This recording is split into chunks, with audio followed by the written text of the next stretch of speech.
Okay, so now we're going to do special angles. So it's important to know what angles are called because they're going to go ahead and give you a definition, and you'll have to know what they are if you're asked to draw them or when it's referring to putting stuff on your picture. You have to know the definitions.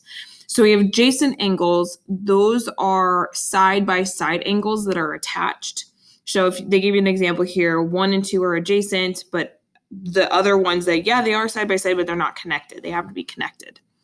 A linear pair. A linear pair is two side-by-side angles that add up to 180 degrees. So you can tell that it is connected kind of by this straight line here. You can tell that this line is not straight. So it has to lie on a straight line.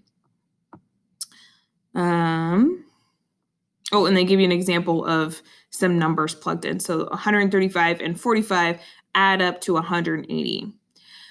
Vertical angles are probably the most common ones, and you should really, really remember those. Those ones, when they're straight across from each other, like you're making an X, the ones that are across are equal to each other. So like 1 and 3 would be equal, 2 and 4 would be equal. Or, sorry, congruent, because you're comparing two shapes and not two numbers. So they're congruent. All right, here we go. Let's try this example 3. It says the office lamp is made by using 2 intersecting metal bars. How many pairs of adjacent angles do you see in the figure? List the 2 pairs. So let's go ahead. Adjacent angles, remember, are the side-by-side ones. There should be a total of 4. So we have angle ABD. ABD, use the angle symbol, and angle DBC. That's 1 pair of adjacent angles. And then we go again. So then we go DBC. I'm working counterclockwise around. And then CBE. Remember that these have different names. You can flip the letters. So that's another pair. And then we have CBE is adjacent to EBA. And then so on. We have one more. EBA is adjacent to DBA. So 4 pairs altogether. Let's go down. Identify 2 pairs of vertical angles. So in this case, you only have 2 pairs. Okay, so you have this one. Oops. Close. Okay, so we have this pair and this pair, and then you also have this pair and this pair. So there's only 2 pairs. So we're gonna go ahead and list those ones out. So we have CBD, I'm doing these red ones, and then EBA. Okay.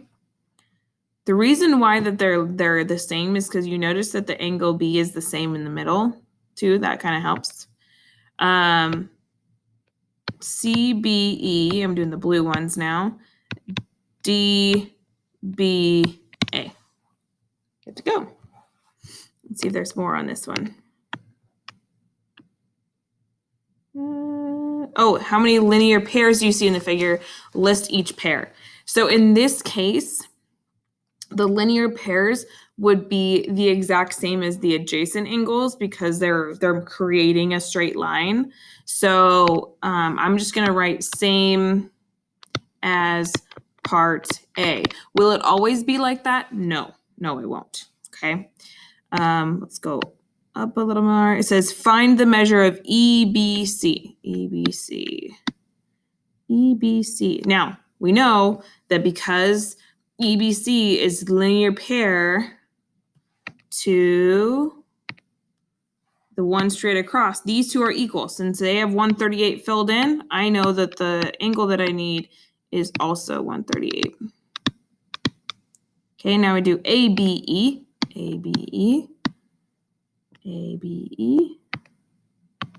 So that's this one.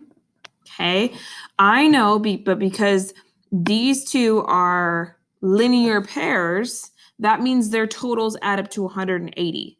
So I know that 180 minus the one that's next to it, the 138 that I covered up, will get me the answer that I need for the leftover for the angle that it's asking for. So that one is 42 degrees. Go back down. 42 degrees.